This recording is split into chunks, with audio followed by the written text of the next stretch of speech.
of the things I have the honor of doing, besides being in two Zooms at once, is the honor of introducing some amazing speakers who pull together the bigger picture and help us as realtors to continue to be the key point of contact for our clients in any real estate transaction.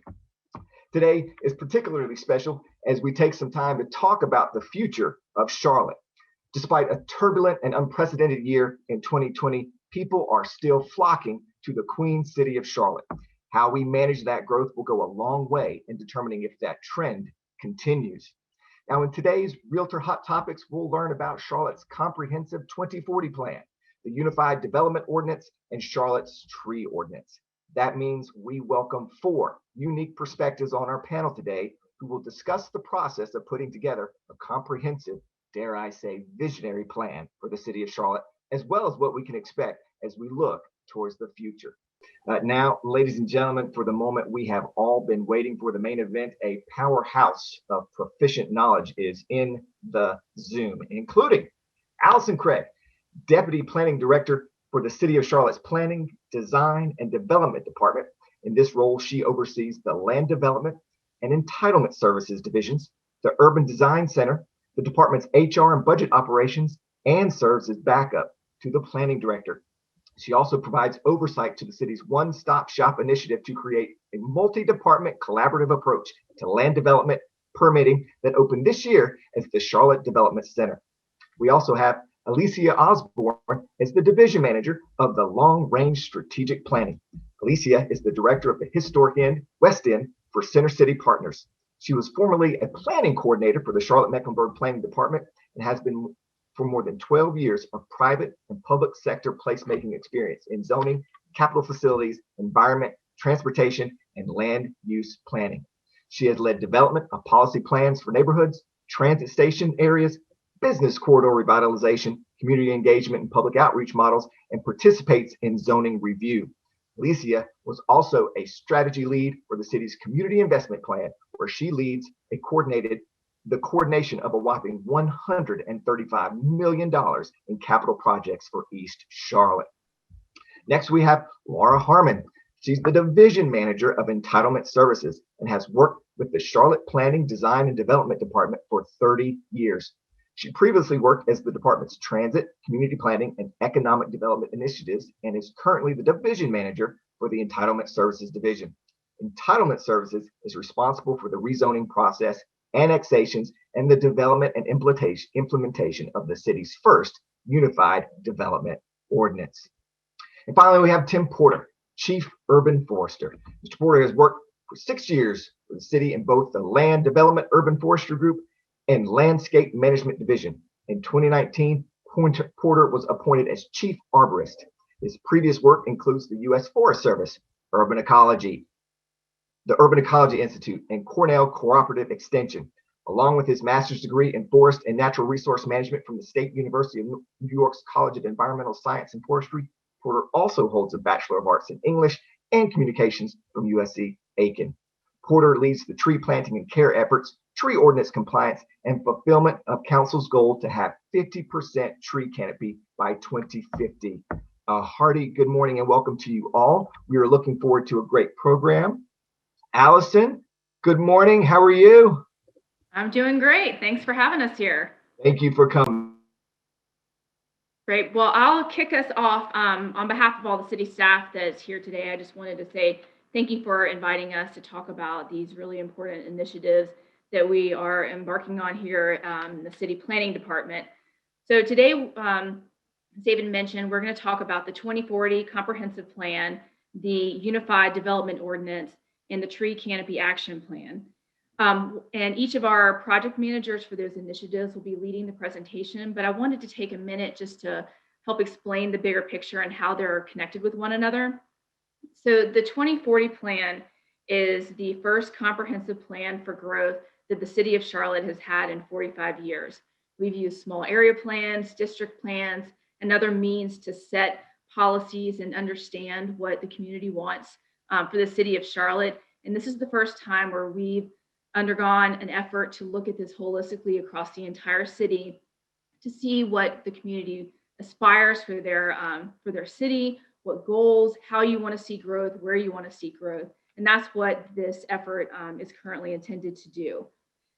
Followed by that, Laura's going to talk about the Unified Development Ordinance and or the UDO. The UDO is a very important part of implementing the vision. And so it's the set of ordinances that creates the regulations and the for development in the city of Charlotte. The UDO is intended to implement that vision for the comprehensive plan, and it's also intended to bring together a variety of different ordinances that live in different places in the city laws into one place under a unified document to create fewer conflicts. And so staff is currently working on this right now. They're close on the heels of the 2040 team, and we hope to have a draft of that out later this spring. And then finally, Tim will be talking about the Tree Canopy Action Plan. We know that Charlotte cares a great deal for their trees. The tree canopy is a prized thing in Charlotte. And so while we're talking about trees and tree canopy and tree regulations as part of the comprehensive plan and the UDO, we felt that it was important to have a companion conversation with stakeholders to talk specifically about trees. And so the Tree Canopy Action Plan will inform tree-related policies that will go into the comprehensive plan, as well as tree regulations that will go into the UDO. So I wanted to say that all of these documents are currently undergoing work right now, and we look forward to hearing your feedback both in this presentation as well as we're happy to get feedback later on in the process. The comprehensive plan draft was released on October the 31st of this year, and we're accepting comments and feedback on that right now. As I mentioned, the UDO will be hopefully out for public review later this spring. And both of those documents will have information and policies and regulations as it relates to trees. So we welcome your feedback. This presentation, because of the audience, we understand that most of you are work in residential areas. So we've really tried to focus on the residential portions of these initiatives, but we're happy to entertain questions as it relates to commercial or other types of development. So with that, I will turn it off to Alicia, who again is our project manager for the Charlotte 2040 plan. Thanks, Alicia. Thank you, Allison, and thank you, David, for the introduction and the opportunity to share about the comprehensive plan. As Allison mentioned, the city of Charlotte hasn't embarked upon a policy initiative like this in almost 50 years.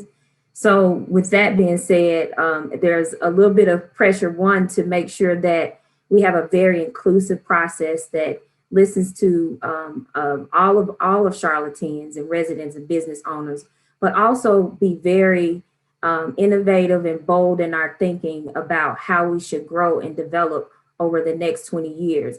So once this plan is adopted, it is envisioned to be the foundation for strategic policy, equitable investment in infrastructure, and also introducing and connecting to our new regulatory tools, such as the Unified Development Ordinance. Next slide, please. So as we mentioned before, this process really needed to speak to a lot of voices and to hear from voices around the community. So we started in 2018 with a very robust engagement process. And today's event is not just about hearing about the plan, but also hearing from you and getting your feedback as well. So we invite that feedback. But that process has been divided into 4 major phases, and our engagement kind of aligned with those phases. So what you see on the screen are plan goals that are a direct connection to those guiding principles and vision elements that we heard through our community engagement efforts. And so what we heard from Charlotteans is that they want an equitable Charlotte, on our authentic Charlotte. There are things that are unique in our community. How do we make sure that we retain those things as we grow and develop? As Charlotte is currently the 15th largest city in the country, how do we make sure that we remain authentic and also integrated?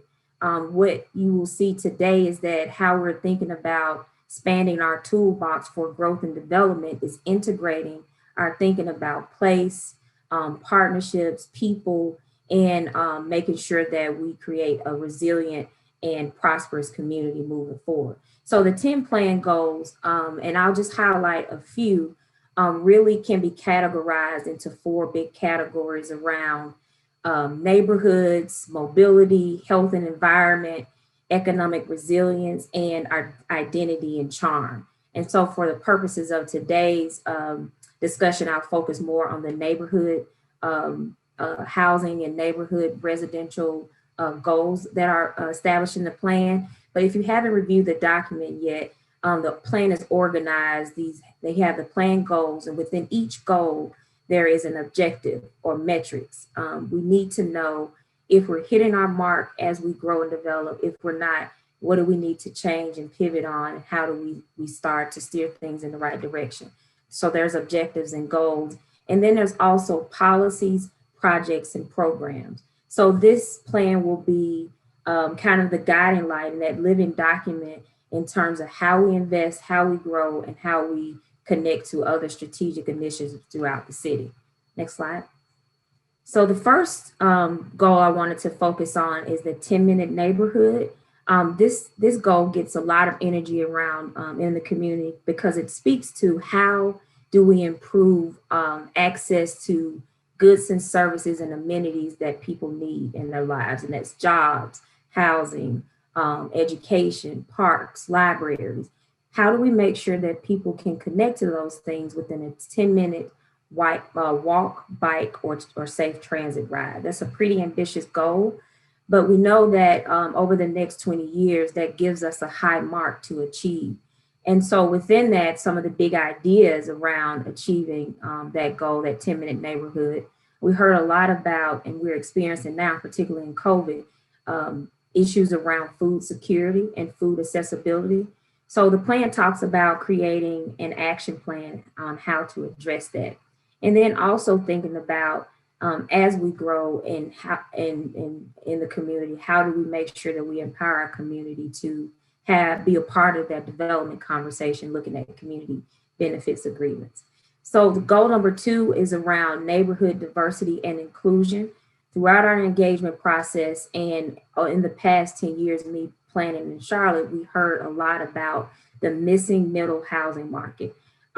It's been a lot of straight from single family to multifamily. So we heard a lot from our residents about how do we be more intentional in introducing more housing options in our single family neighborhoods. So we'll talk a little bit more specifically how that might work with our policies and the Unified Development Ordinance. But it looks at introducing duplexes, triplexes, and quads, and more townhomes and accessory dwelling units in our single family neighborhoods. And we'll talk a little bit how that works from a policy perspective to the zoning ordinance a little bit later in the presentation. Next slide. This goal talks about housing access for all, and the difference between that last goal and this goal, this one speaks more to how do we make housing more accessible to everyone. And it really speaks to the affordability and not just the housing types or diversity in housing stock, but how do we make sure that we increase affordability within our neighborhoods? And this is a really bold idea. It's not a new one, but definitely bold. But in the next 20 years, we know we may need to address how do we think about inclusionary zoning to implement some of our affordability goals throughout the community. So it's a pretty lofty goal, but something that we know we need to include in this plan and consider in the next 20 years. Next slide, please. And the last goals that I wanted to focus on, because that really talks about connecting people to these places. And it really talks about a safe and equitable mobility system. I'm sure many of you have been following or heard about the Charlotte Moves Initiative. And these 2 goals really support some of the most of the policy that's within that Charlotte Moves Initiative around connecting people to goods and services, to jobs and housing, to education, and the things that they need in their everyday life. And one of the big ideas that we have been talking about and have heard from the community, and definitely learned in developing our high performance rail corridors in South End, the Blue Line extension, and now through the work with the Silver Line, is that we need to address displacement in those particular corridors, as well as providing more affordability for housing and for businesses. So the plan talks about ETOD, and that's equitable transit-oriented development. There are a few communities around the country that have implemented these policies, but we're looking to implement them in Charlotte and really be intentional about addressing displacement and caused by gentrification as we develop high capacity transit corridors throughout Charlotte. Next slide. Next slide. So creating complete communities is what we're really talking about, and that's being able to access essential goods and services no matter where you are in your community. There should be a little bit of places for you to play, for where you live, and for you work. And how do we begin to achieve that and provide that type of guidance in this plan? So there's a tool within the plan called place types. And that's a new way of thinking about creating complete communities. Right now, our current policy is that we look at land uses separately, transportation options, and we talk about building character and form in a separate but related fashion. What place types does is it provides a more comprehensive approach in saying, here are the types of places that we want within our community. How do we use these as building blocks and connect those to the regulatory tools to make sure there's a clear vision and a tool to implement that vision? So we're introducing 10 place types, and the variety goes from parks and preserves, which talks about our green spaces, which Tim will talk about later in the presentation, talks about our neighborhoods, our mixed use activity centers, like our transit station areas and places like South Park and Cotswold and those neighborhood centers like that, all the way to our employment centers like Camp North End is envisioned to be, and the airport and those types of places. So it looks at a menu of places, but what it really does is provide the policy guidance for how we create complete and equitable communities within Charlotte. Next slide. So for this is the neighborhood one. So we have two neighborhood types, place types within our place type palette. And I wanted to focus on neighborhood one today for purposes of the audience. And it really, neighborhood one is intended to establish the policy for our single family neighborhoods, where it's the predominant use that is intended to continue, but also establishes the policy to introduce more housing types, like our duplexes and triplexes on lots, single family lots, but also introducing fourplexes or quads in specific locations. So what's important about the place types is that it establishes a policy, but the UDO will establish the development standards and the requirements in which to implement the policy. And so for neighborhood one, these are our traditional neighborhoods, single family neighborhoods. This place type is intended to continue to support our single family neighborhoods, but in appropriate locations allow for more diversity of housing types. Next slide. So how does this all work? I'll speak to that. Next slide, please.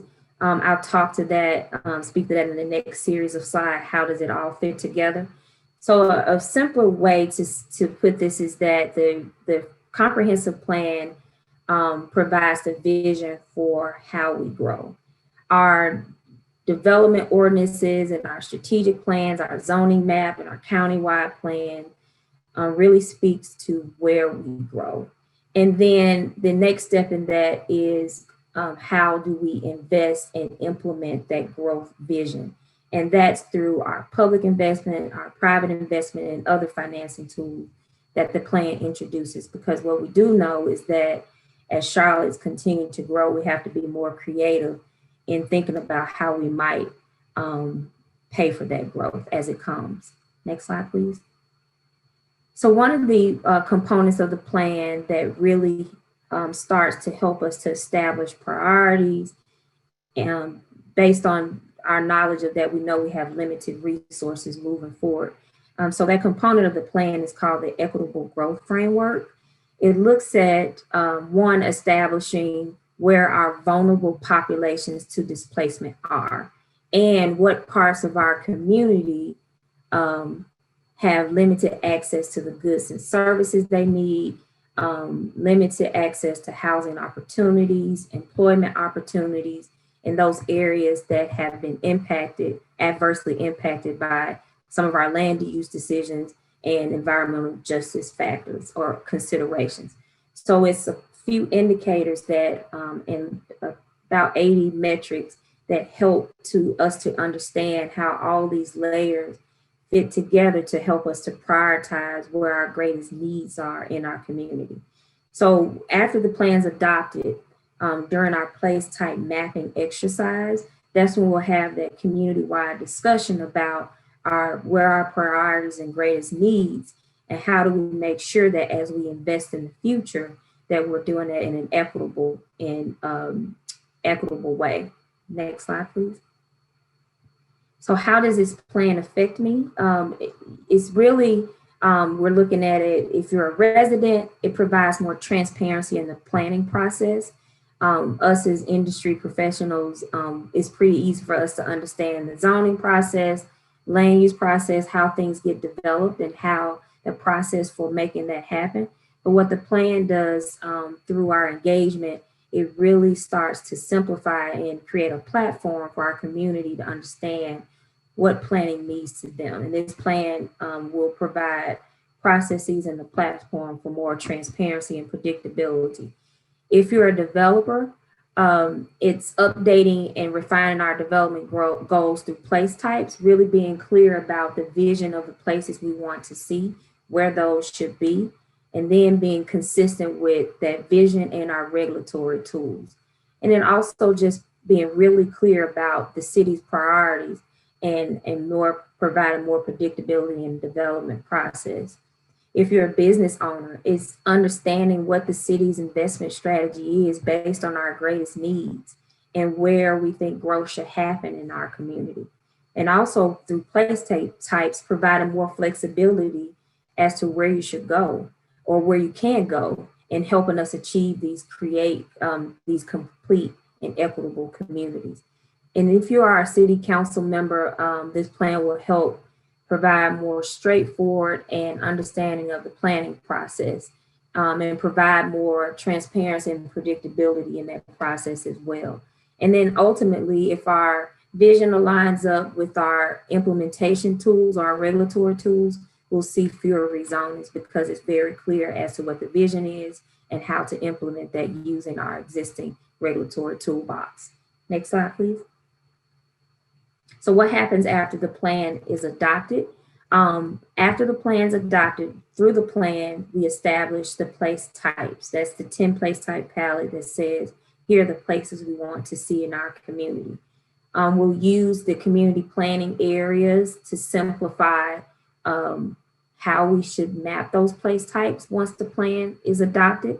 And then soon after, the UDO will be adopted, and then the mapping of the Unified Development Ordinance zoning districts will be mapped. And then we'll continue the conversation around planning in our community, because we don't want to go another 25 years and not talk about how we should grow in the future. So the point of this slide is to line out kind of the steps, the place type mapping, that's putting the policy in place.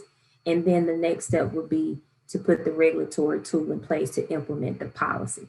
Next slide. So the draft plan was released in October of last year, and it is available online on our website, charlottefuture2040.com. You can also print a hard copy of the plan as well directly from the website.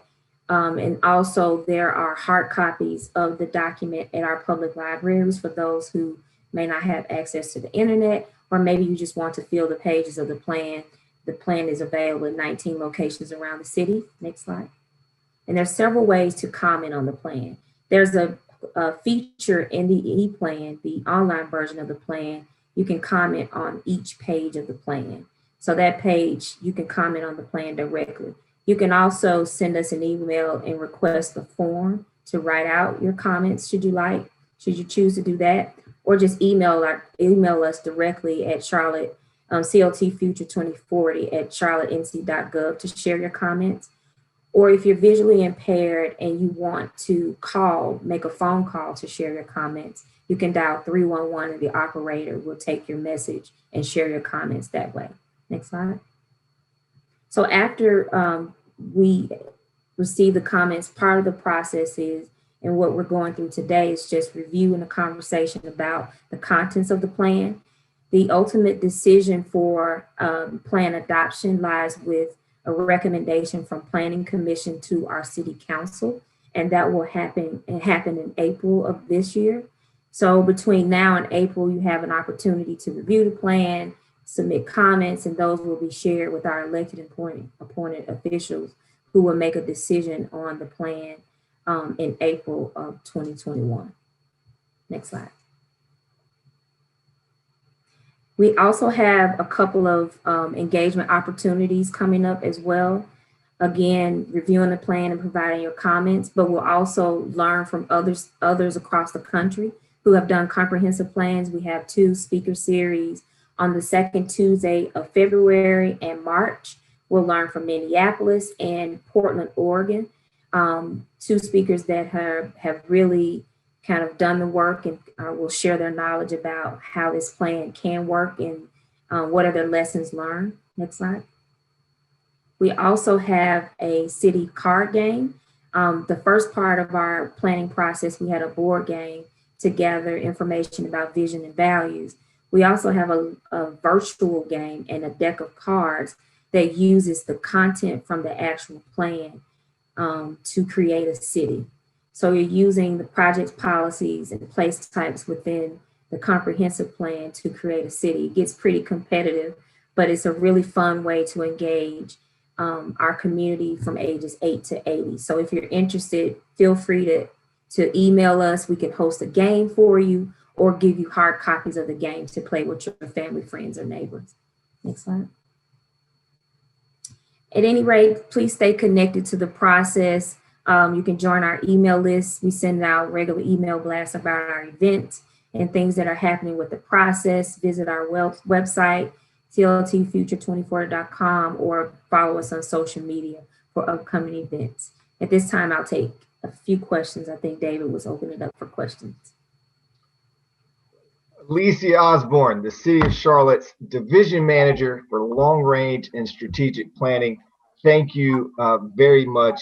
Right now, just for I've got the finger on the pulse. You've got 1,912 followers on Instagram at CLT Planning, and I'm betting we could get a few people to bump up those follows and continue the wealth of information that you've provided us here today. Thank you very much for that. I've got a question for you, maybe 2. So the first one's going to be from one of our realtors that says that they have a variety of investors and homeowners who are looking to use their homes to create additional income. Now, is there going to be an ordinance coming out regarding the use of homes as short-term rentals in the spring, perhaps? And if so, is there any insight that you might have for us coming in the future in terms of regulating Airbnbs? So through the comprehensive plan, unfortunately, I can't answer that part of the question. I'm not sure. The plan will just address this policy. I'm not sure about the regulatory part of the Airbnb, and it really depends on, from what I understand, what part of the city or what type of neighborhood you live in. There may be something with the HOA or something that restricts or controls how you use your home within a particular neighborhood. So that's a really tricky question to just broadly answer about in Charlotte in its entirety. But if they can email us, I'm sure we can get some more information about a specific property. I think Laura actually could probably add a little bit of more context to that. Okay.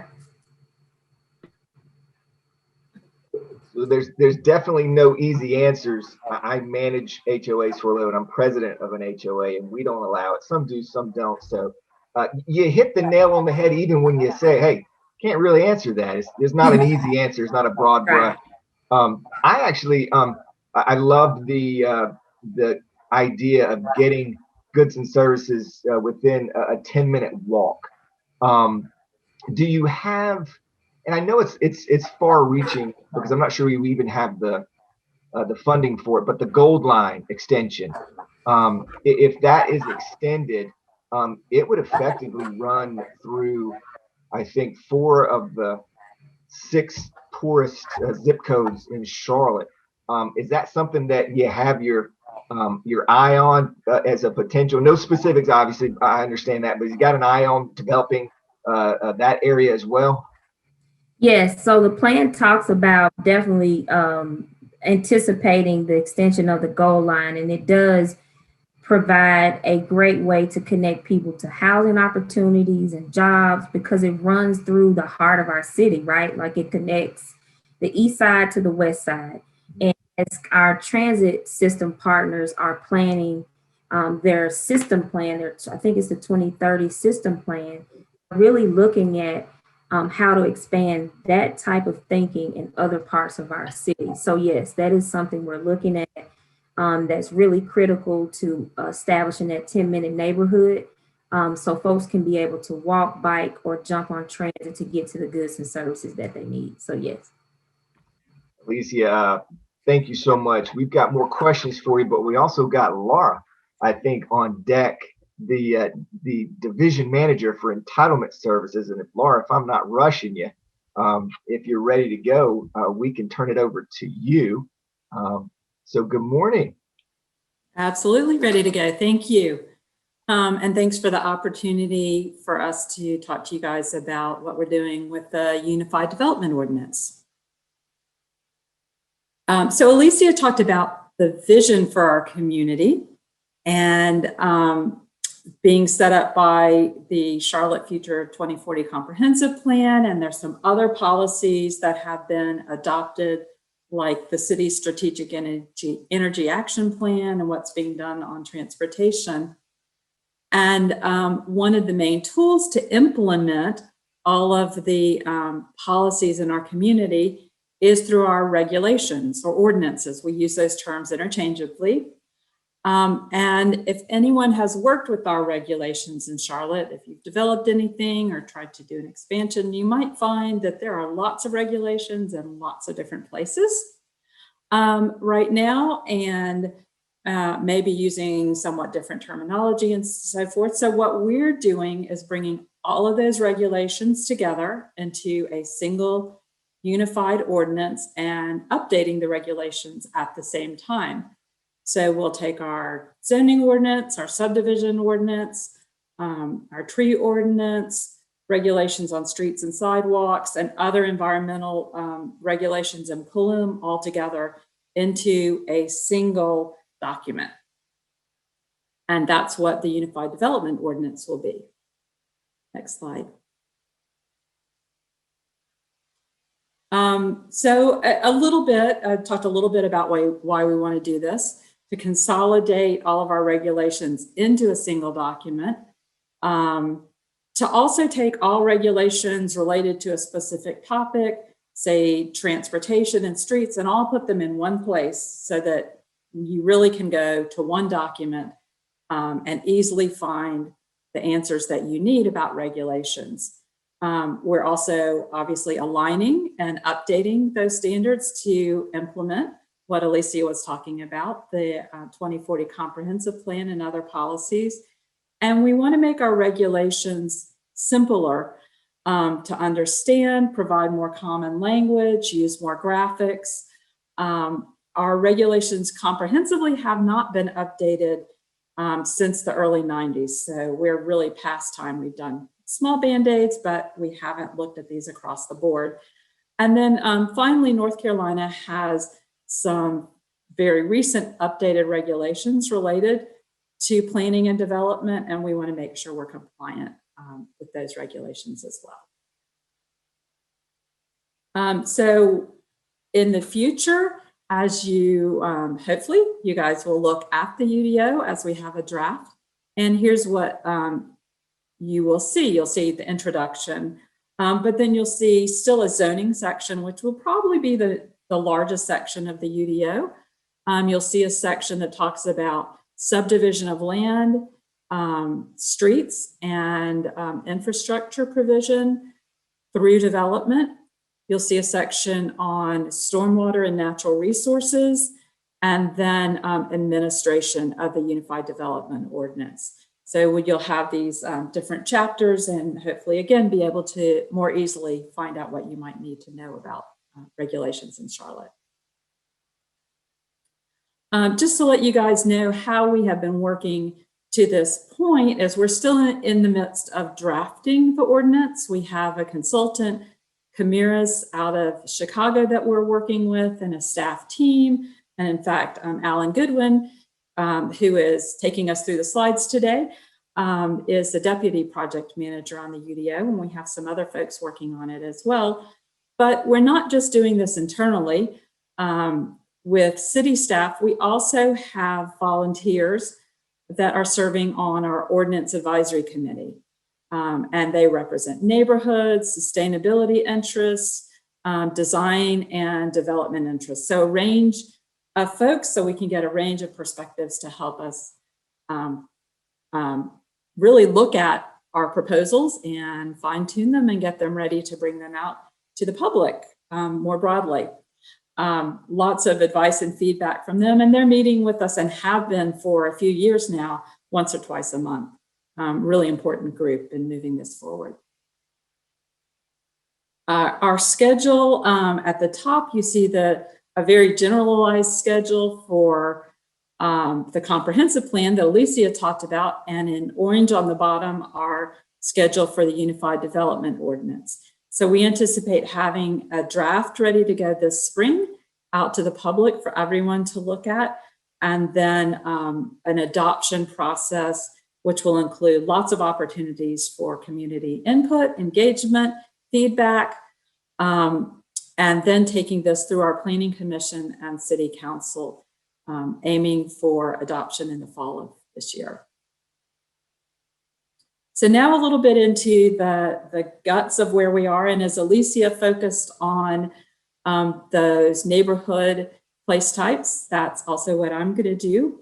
And I won't read all of this for you, but to see how this works, there is policy in the comprehensive plan, and then place types, and then we're working on the regulations to implement those. So we're looking at, today we're going to focus on the neighborhood 1 place types that Alicia laid the foundation for, and we have a series of zoning districts that we will talk to you guys about at a pretty high level. And excuse me, I have a friend over here, the downside of working from home. And then we also have the neighborhood 2 area, and we're not going to go into the regulations, but we're working busily on the regulations for neighborhood 2, which is where you'd find your townhomes typically, and your apartments. So the neighborhood 1 residential districts, you can see that we have, well, if you look at this, we have 6 basic districts, N1A, B, C, D, E, and F. And if you've worked with our zoning regs in Charlotte, you may be familiar with our current single family districts, R3, R4, R5, R6, and 8. Those N1A through D will replace those. And then we have a UR, or urban residential district, that N1E will replace, and then a new district that will accommodate small scale developments of townhomes and multifamily and arterials. And then there's some overlay districts that I'll also talk about that gives some additional guidance or adjusted guidance for our residential developments. So again, the place type policy is our North Star for developing the zoning regulations. So you can look at, for these initial districts, the N1A, B, C, D, and E. We're looking at primarily single-family homes, but allowing additional housing types on the lots in those neighborhoods. Another important component is allowing accessory dwelling units. We allow those now in our districts, but the regulations make it sometimes a little bit challenging to build them. So we're adjusting the regulations to better allow that. And also we have, particularly in some of our older neighborhoods, small commercial buildings that maybe were built 60, 70, 80 years ago that we want to make sure can also be easily reused. So in our zoning regs, again, as Alicia said, will allow not only single family detached individual homes in these districts, but will also allow duplexes and triplexes on any lot in one of these districts. So in an established neighborhood that is primarily single family now, we have some neighborhoods, particularly in town, that also have duplexes, triplexes in the neighborhoods. We're going to have that concept more broadly in our community through the zoning regulations. Quadruplexes, or 4 units in a building, would be allowed on arterial streets if there's an affordable housing component provided. Again, the accessory dwelling units allowed. And then certainly in our neighborhoods, we have a lot of civic and institutional uses, such as schools, parks, religious institutions. And then I mentioned the commercial establishments. We also have a new kind of concept, which is this, what we're calling the N1F, which are, again, small scale developments that would allow townhomes and multifamily on them. This is not your larger townhome or multifamily complex, but maybe a couple of buildings on a lot, typically on an arterial, and really designed and scaled to fit into our traditional neighborhood context. Next slide. And then as we look at development in our community, we have a couple of additional development options that really get back to the policy that is in the comprehensive plan. And one of them is an option for conservation development.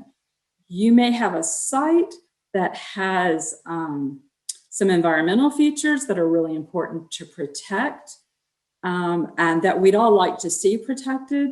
And so we have provisions in the ordinance that will allow you to do that and to adjust the way you lay out your development. And this would be particularly for new developments, not for established neighborhoods, but for new developments. You can design your site a little bit differently and have these conservation options available. We also have what we're calling a mixed income bonus, which is where you can get a little bit more development on your site, more lots, if you bring in an affordable housing component. I think everyone knows that affordable housing in our community has really been a challenge.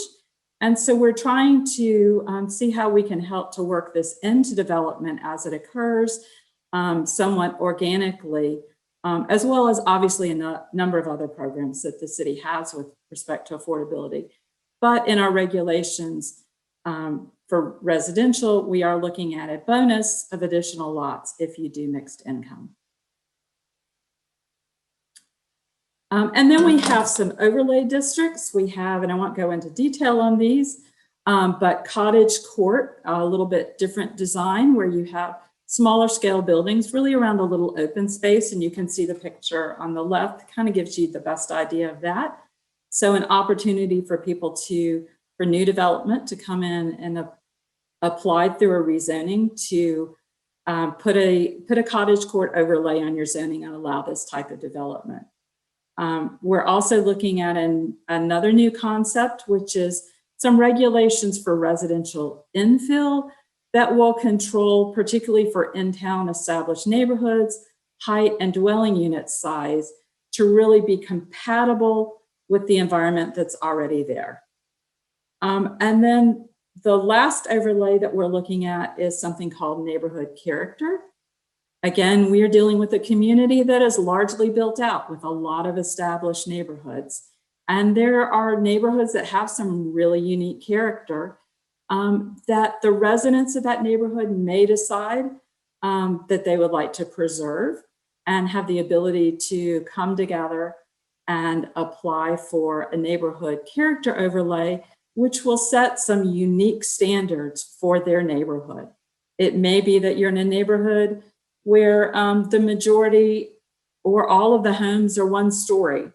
And you may want to limit the height to be of new development to be consistent with that. It may be that you have very shallow setbacks from the street. The buildings are close to the street, or they're maybe really far from the street, and you want to make sure that you maintain that character. You may have very wide lots in your neighborhood. You may want to maintain that character. So we'll have a lot of options, but these will be unique to individual neighborhoods and will come through the neighborhood requesting that, not initiated by the city. Just to let you know that the only thing, residential isn't the only thing we've been working on. We have a whole range of additional zoning districts for mixed use and non-residential, again, based on place types. So going from manufacturing and logistics, innovation, mixed use, campuses, and I won't go into the details on these, but you can see, centers, we have a range of centers, as well as general commercial districts. So we'll have a new palette of zoning districts for our community and a pretty broad palette designed to relate to the place type policy. So a little bit, you may be wondering, so how do we get from where we are today to having these new zoning districts on the ground? So it's a multi-step process. Alicia mentioned, and her team is working on the place type mapping. So all of those place types will be mapped for every property in our community.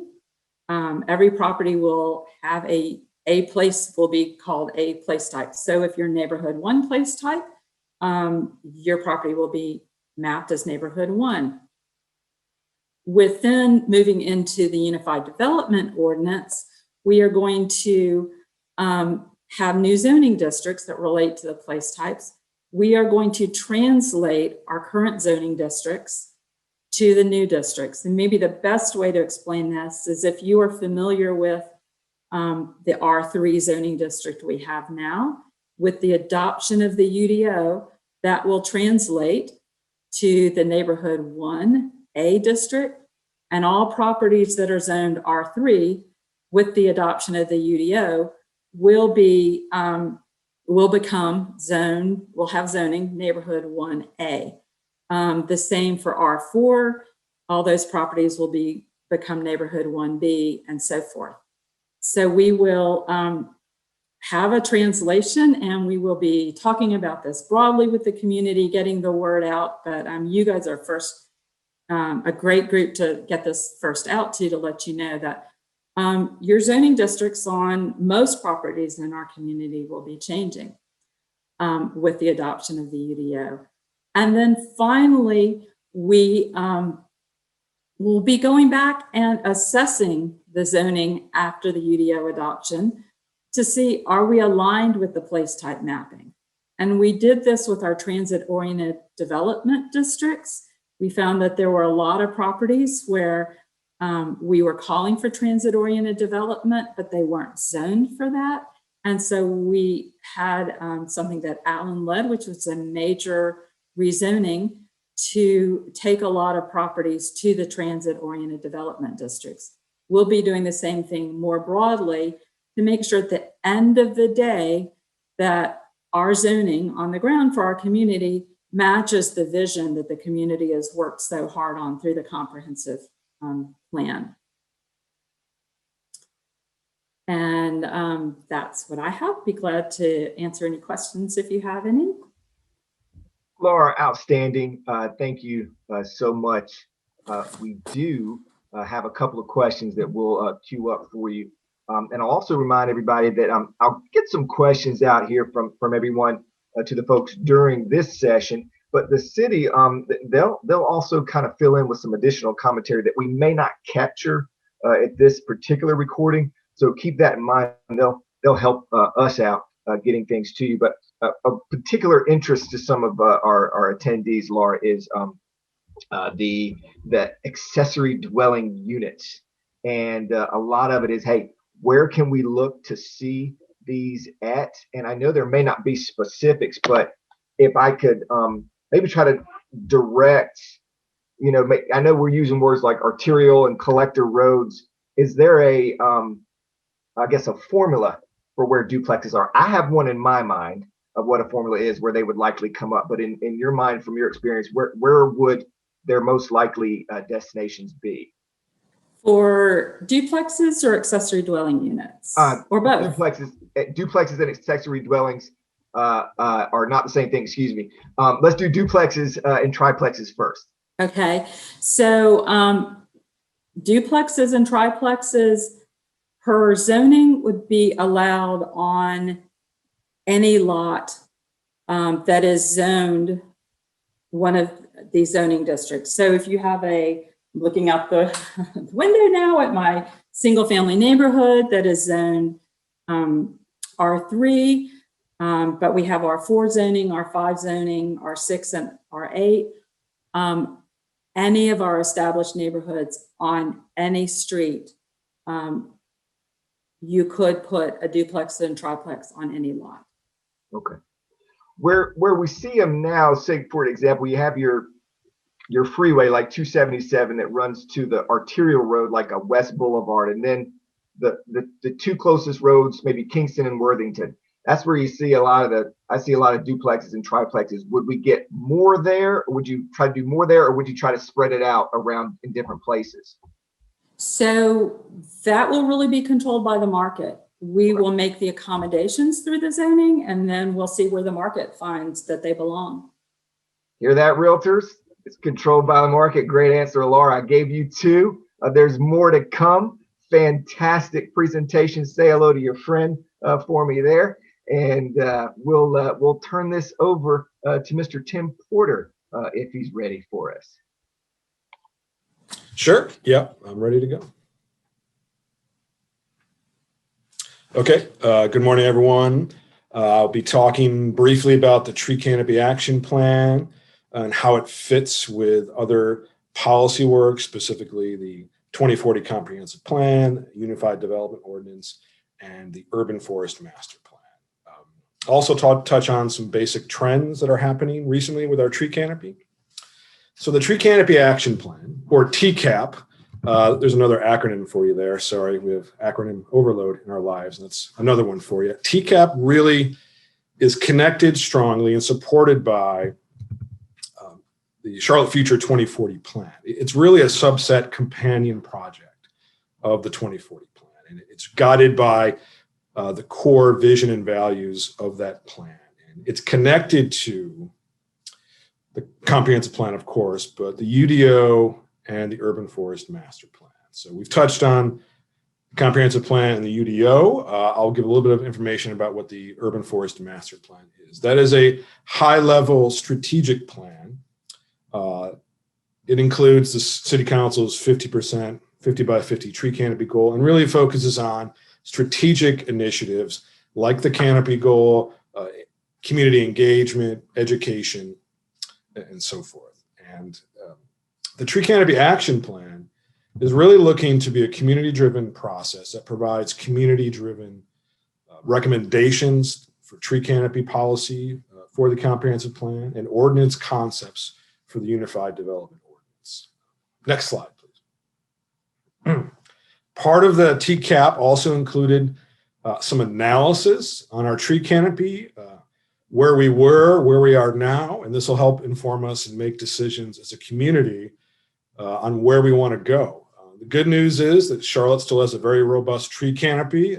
We have one of the greatest tree canopies of any major city in the country. I think Atlanta is the only one that might have a little bit more tree canopy than us. Unfortunately, we have confirmed that between 2012 and 2018, our canopy has declined, and that's a significant decline. And I would speculate that it's likely it's still occurring right now. So 4% decline over that window. And that represents a net loss of about 7,600 acres. Overall, there was about 10,000 acres of canopy loss, but when you factor in the areas of growth, because tree canopy, of course, is not a static thing. It's fluid, it's growing, it's declining. But overall, the net loss was 7,600. And it should be no surprise that most of that loss occurred in residential areas, specifically single family areas. That's where the greatest amount of tree canopy exists. It's the greatest area of opportunity to grow and sustain tree canopy. Also the area of greatest risk, because if we're losing a lot in those areas, then our robust canopy is going to be declining significantly. Within those residential areas, by far the greatest losses were in single family neighborhoods. Interesting, the analysis within TCAP found that only 22% of that loss was related to subdivision development. That's large and small scale subdivisions of single family development that have to come through the city's permitting process. Only 22% of that loss was related to that, which was very interesting because the vast majority of loss is occurring in another bucket that includes infill development, our aging canopy crisis, which is a reality where older neighborhoods, urban core neighborhoods such as Myers Park or Greer Heights, neighborhoods that were developed 60 to 120 years ago had trees planted all at the same time. And those trees are aging out, either falling or being removed, all within a 10 or 15 year period. It's also happening in much younger neighborhoods that were developed about 25 to 40 years ago that were planted with the dreaded Bradford pear. So I know everyone on this call is probably familiar with that to some degree. Those are much younger neighborhoods, but the similarities is Bradford pears die out much quicker than the large oak trees in those older neighborhoods. So aging canopy is another type of impact that's occurring in single family areas, along with storm damage. There's been a significant increase in storm events and severity that has been knocking down trees and causing health declines in Charlotte in the last 7 years. And also within that bucket of canopy loss is just general property manager and owner decisions and how they manage their properties. Folks are removing trees and planting trees, doing their thing, managing their properties, and that's also contributed to decline. We want to learn more about that area of canopy loss that's not subdivision driven. Another big takeaway from the TCAP analysis is that equity in tree canopy coverage, benefits, and services is an issue. There are neighborhoods who are not receiving the same amount of benefits or services related to tree canopy. And that's something we're going to be looking at as a policy area within TCAP. So next slide, please. So continuing to talk about tree canopy loss, this is a map of Charlotte broken out by neighborhood profile areas. Those are geographic neighborhood areas based on US Census data, and the city and the county use this in the Quality of Life Explorer that measures and displays quality of life metrics and statuses for certain parts of the city. There's hundreds of these in Charlotte, and these boundaries do not reflect specific subdivisions. Sometimes they have a coalition of neighborhoods within one geographic area. Orange and red colors, as you can see, indicate losses. Green indicate gains, and it's pretty orange and on that map. So that gives you an indication of it's been a citywide canopy loss situation here. The darkest orange areas I'll draw your attention to are in South Charlotte. That is and was the greatest area of tree canopy that we have in Charlotte. So it's no surprise that it's the greatest area of loss. It's interesting, again, to the subdivision reality I talked about a moment ago. A small component of that canopy loss in single family areas was related to subdivision. So we want to learn more going forward over the next few months about what's happening in these areas related to tree canopy on single family properties. Next slide, please. And continuing with that loss breakdown by zoning classification, you can see the same reality reflected here. Land use, single family, and zoning, we're seeing the same things. The greatest canopy losses in those areas. Other zoning classifications are seeing loss too, but the overall loss is just a smaller impact because those areas geographically are smaller than single family. Okay, next slide, please. So continuing on about single family, in those buckets where we don't know a lot about, we want to learn more. And this is a snapshot of Myers Park. You can see in the top left corner of that map image is the southern end of Freedom Park. That's Princeton Avenue running across the top there. The orange blobs reflect canopy loss from 2012 to 2018. The yellow dots are building permits pulled from Mecklenburg County's data system. And the green trees indicate work orders from the city's landscape management group. And these are work orders related to removal or fallen trees, street trees, city trees out by the street. So this is just an example where we overlaid these data sets to try to see if there's a correlation, if there's real obvious connections between canopy loss. And I think we're going to find that. The analysis is just starting, but you can see a lot of those yellow dots are overlaid on top of orange blobs. So of course that doesn't on its own mean that someone pulled a permit for electrical work or whatever, you know, a demo rebuild, a new addition, a garage. It doesn't automatically equate to canopy loss, but we need to look into that a little bit more because anything that goes just through the county's permitting system right now, the city doesn't regulate related to tree canopy. We also want to look more into our own work related to street trees. There's a lot of canopy loss in Myers Park, and there are massive trees there. So one tree loss equals a significant amount of canopy. And if there's a lot of canopy loss related to management of city trees, we want to know that. It's just an example of some things we're looking at going forward to help us be better informed to make policy recommendations. Equity is important. As I said earlier, there's a disparity in equity regarding tree canopy. On the left is a table that reflects historic loan ratings by the Homeowners Loan Corporation in redline neighborhoods. And the reality is neighborhoods that were predominantly African-American, high populations, people of color and lower income received lower ratings. And that equates directly to on average, lower canopy coverage. And on the table on the right, higher temperatures, which is a direct connection to quality of life. Higher temperatures typically support higher instances of lower air quality, higher occurrences of negative health impacts and breathing difficulties and things like that. So we can have a direct influence on temperature and health benefits using tree canopy. And we really need to take a look at this in the policy work that we're doing. Okay, so next slide, please. One of the key deliverables from the TCAP initiative is ordinance concepts to be placed in the Unified Development Ordinance. And I think many people on this call will be familiar with Tree Save. Tree Save is one of the main requirements in the Charlotte Tree Ordinance. There's three main requirements in there from a development perspective. Plant or protect street trees, plant internal trees, which is typically a commercial property item. Think about trees in parking lots.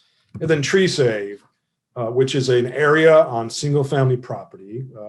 Usually it's on common area owned by an HOA or a developer, but there is a lot of Tree Save out there on individual single family lots. And most of these itemized points here reflect or connected to Tree Save. Tree Save is an area that's protected on a property that restricts development. It's intended to preserve existing or require newly planted trees in a natural area that will be protected in perpetuity so long as we have ordinances in Charlotte.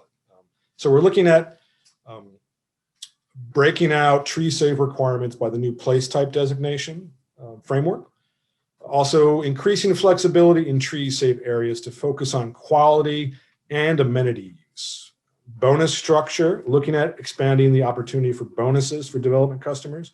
For example, if a development customer plants or preserves more trees and tree save, that could provide, I think Laura touched on some of the bonus examples. It could provide some type of bonus for a development customer. Looking at allowing more amenities in urban areas, not just in tree save, but in streetscape scenarios.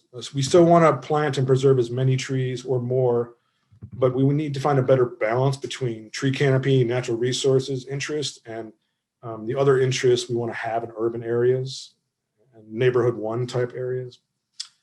Update the payment in lieu formula. The payment in lieu formula is available to commercial developments. In single family areas, a developer has to preserve trees and tree save, but in commercial areas, sometimes there's an option to pay in lieu. And that formula is partly based on county appraised tax values. We just need to update that to reflect current county tax values.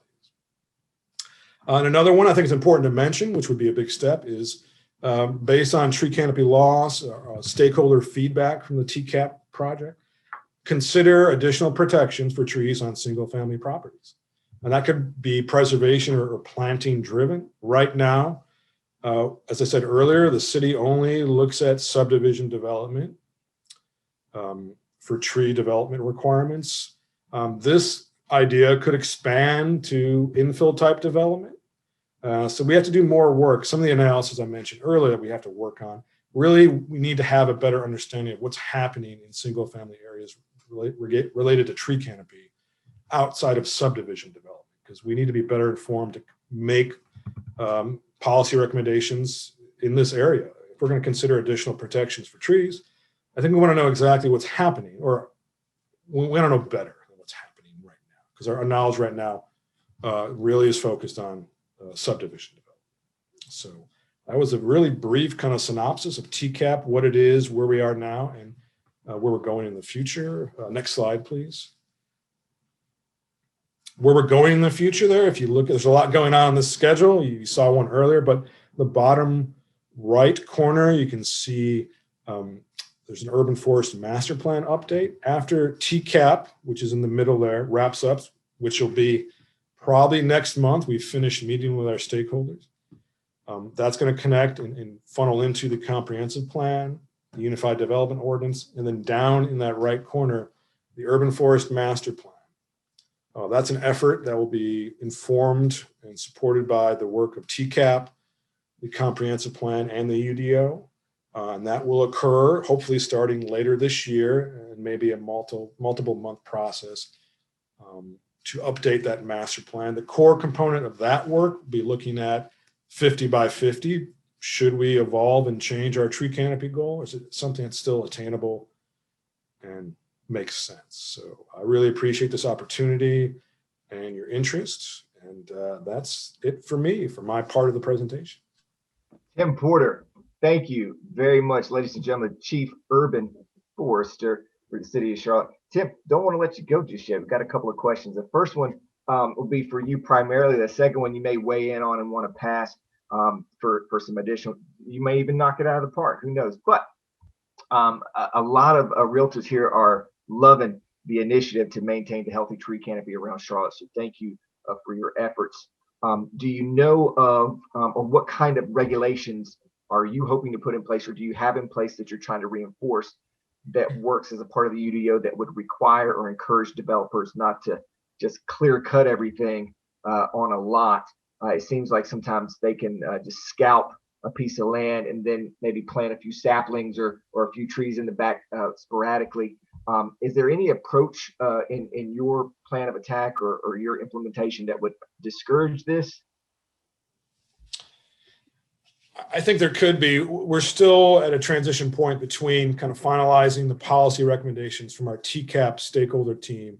There's some high level recommendations that we have pushed forward into the comprehensive plan and Alicia's team's work that can be viewed online right now. Specifically with the UDO, we're considering items such as restricting how much acreage of forest can be cleared at once. There's already some level of restriction on that. It's pretty high. So that's one concept that was discussed, is maybe reducing how much at once can be cleared per project, maybe having more of a phased approach. There's incentive-based ideas in there to provide higher quality or more tree-safe area. Development customers might be able to receive bonuses to, if they provide more, they might get a bonus in other areas. We do have some bonuses now, but we're looking to kind of step up our game, so to speak, in that area. Nice. Second question for you. How would we resolve any conflict between increasing density goals in existing residential areas versus increasing the tree canopy and preservation? That's a really good question. It's a difficult question. Appreciate you putting me on the spot. No, in reality, TCAP came about based on a text amendment to the tree ordinance in 2019. And it really called for an open and honest dialogue. It's time to really make some tough decisions as a community, because it'll be difficult to balance these interests in density and continuing to grow the Charlotte community in all sectors and balance the natural resources. So we have to look at 50 by 50. Is it something that's still attainable? Right now, I would say the data points to it's unlikely. So we may need to change our regulatory, our strategic programs, all the tools we have to manage tree canopy to reflect what our future reality is. One step we're going to take is hopefully develop a partnership with UNCC and have some type of modeling kind of projection-based analysis with them to get a better idea of what's feasible. In 2017, the Urban Forest Master Plan did a land use analysis. And at that time, the results said, if we continue along the same path, the best outcome would only be 41% max tree canopy. So even before we considered all the initiatives and ideas that we're talking about now in the comprehensive plan, the UDO, our best case scenario was the low 40s. So I think we're at a point where it's really, we may need to change the way we think about tree canopy in Charlotte. We need to focus on preserving trees in the most valuable, beneficial places to better balance that. So there's a lot of work to be done there. Hopefully Tim, a lot of great work already done. So we thank you as well as Allison, Alicia, and Laura for their great work on this so far. Speaking of great work, there's a lot of great work being done in our chat.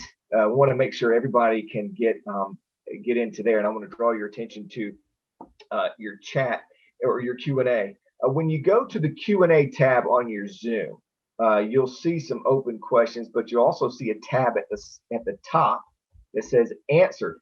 And what is unique here and just fantastic about the city of Charlotte and the hard working individuals that we have doing great things for our municipality is that they've answered quite a ton of all of our questions. So the first thing I want you to do is A, keep the questions coming, and B, I want you to click on your answered tab on the Q&A and make sure that you look at all the wonderful information that's been provided by the city of Charlotte. So when I'm looking through some of the open questions that we still have, they're more just a couple of them are just more comments that we have, and I think everybody's really excited about the plans that we have coming down. So we'll talk about the scope and jurisdiction of some of the stuff that we're planning, specifically in the transit-oriented development. Do we have any plans to extend the rail system beyond 485 north and south? And does it end at the end of the city limits? Does it end at Mecklenburg County? Kind of where's the stopping point for that? And I'll let anyone that wants to jump in on that. I think I know the answer. It kind of just stops at Mecklenburg County, but if one of you has an answer for that, between Tim, Laura, Alicia, or Allison, we could knock that one out. And then we have another one, a little bit more oriented for Tim. Are other plants such as shrubbery part of the plan, and are they helpful at all? So obviously we do a lot of work on the trees there, which is greatly appreciated. And just at what point do we dwindle down to the shrubbery of that as well. So as we keep the questions coming in, we got a couple of more that our panel here from the city will be working on. And oh, that beautiful face, Alicia Osborne just that is the I'll be the brave. I'll be the brave soul, and Allison can jump in too if she wants to answer the question about the transit. So it's your point, Dave. You're exactly right. You kind of know the answer, but it's a little more complicated. So the Charlotte Moves Task Force, a lot of media has been around that work where the mayor commissioned a group of citizens to really think about transformative mobility projects. And that includes looking at high performance rail, light rail, commuter rail, bus rapid transit, more streets, bikes, peds, the whole gamut of mobility options. And the focus is definitely on Charlotte, but it also looks at the regional connection, because we do know the streets don't stop at the borders, they keep going. So the conversation has to include City of Charlotte, our partners, and also our regional partners in the surrounding towns and municipalities. So it's a comprehensive look at it, but definitely looking at Charlotte as the focal point, but how do we connect to our beyond our borders and to our region? That's a great, it sounds like we're open to conversation, but the city of Charlotte, we're not going to pay for Cabarrus County to have the rail line or Concord. We'll have to partner with them in some way. Kudos to your bravery for just jumping in on that one. I appreciate it. You're welcome. So, hey, do you or Allison, do you guys envision the gold and silver line areas shaping up like the blue line? And what ways do you think the blue line hit some home runs, and maybe some in what ways do you think that the additional lines could maybe do something different? Not that the blue line was anything bad done, but for just a variation of stuff and diversity. Do you think there's any envisionment of gold and silver lines shaping up differently? That's a good question, and thank you for that. I think we forget that Charlotte is a relatively young city, and transit and rail is new to us. So each time we've done it, we've learned and done something a little bit different than we did last time. And I think we could say that we have definitely missed some opportunities, but with each time we've done it, we've tried to do better. So what I can speak to is with the gold and silver line, those are a little bit different. The gold line is streetcar, which it runs in with traffic, and it's intended to move a little bit slower, but definitely can answer some of those short trips, the need for some of those short trips through the community. So it's a little bit different, and the development pattern will be different as well, but still being that connector to opportunities around housing and employment and access to goods and services. The silver line is looking at connecting east and west and going beyond the city of Charlotte's city limits. So we're working with the towns to see how that might work. And in both projects, but particularly the silver line, as I mentioned during my presentation, they're really being intentional about addressing affordability, because what we do know is you make those large capital investments in our community, some of the unintended consequences is around displacement of businesses and residents. So as we build and grow in the future, we're thinking about how do we be more intentional about affordability, making those connections from existing neighborhoods to those that transit investment through parks and trails and more sidewalks and more green spaces, and also connecting with more essential goods and services like parks and libraries and those types of things. So I think it's safe to say that we're learning as we grow, but definitely trying to do it better and smarter for in the future. I mean, that's a home run on the answer there. I like just at the beginning where you said, hey, we're a relatively young city, and we're starting to first implement some of this transit line, and you kind of learn as you go, which I think is fantastic because we're kind of keeping open. I have a question. Not sure if it just whoever can answer this one. It's about zoning, and recently zoning board approved an apartment complex that limited cars. You can't have cars. So I think it's Clay Grubbs, this developer. It's in Seversville, and it's going to be it's technically going to be apartments, but there's no cars there. And we're talking about the line, the gold line, the transit system, which is fantastic. Do you see this as being a watershed zoning vote that maybe you'll have more no cars planning going around? I can jump in there. Lisa, feel free to chime in. Yeah, that was a unique project for Charlotte. Definitely innovative idea.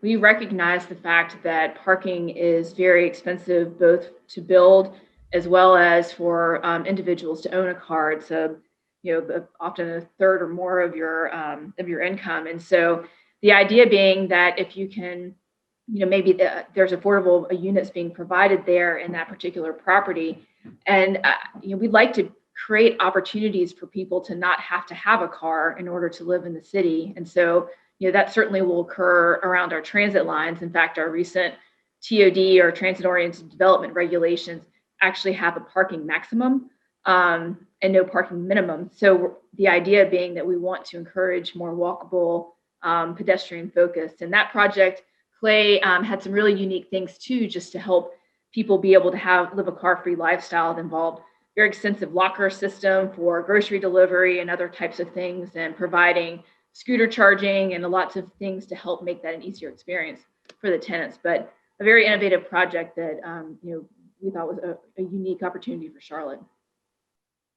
Well, I thank you very much. I bring that up because we have a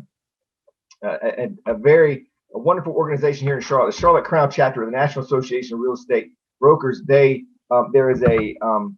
There's a message they have. It's house, then the car. And it's exactly what you said. About a third of our income can be scooped up with managing our automobile needs. And so there's a focus on getting the house, then the car. And so I firmly believe in what they're championing over there. And I think it just lines up perfectly with what you just said, as well as the plan that the city of Charlotte has. So as we are wrapping up, we gave Allison the best last word, and I really appreciate your thoughts. We've got this all recorded, and we'll send this all out. It'll probably be on carolinahome.com unless somebody texts me and says, no, it's not. But I do want to give a special thanks to all of our guests here. Alicia Osborne, the City of Charlotte's Division Manager for Long Range and Strategic Planning. Laura Harmon, the Division Manager for Entitlement Services. Tim Porter, our Chief Urban Forester. And Allison Craig, your job title is so long, I'm not even sure you can get it on a business card. But we do thank you for being here. I want to just give one of you guys the last word to carry us home here. Any parting words of wisdom you'd like to give us? I'd like to give you the last word. Sure. I just wanted to say thank you. We really appreciate your attention and your questions. I love the conversation, and really excited to be talking with you all about what the future of Charlotte is going to look like and how we can work together to shape that. And always happy to come back to the group and happy to answer any questions online. And just thank you for the opportunity. Allison, thank you. We can't thank you enough for all the dynamite information that you guys have provided for us. And once again, Allison Craig, the Deputy Planning Director for the City of Charlotte's Planning, Design, and Development Department. Thank you, Allison, Tim, Laura, and Alicia. Guys, this will wrap up our Realtor Hot Topics. Thank you all so much for coming. We'll see you next time. Take good care.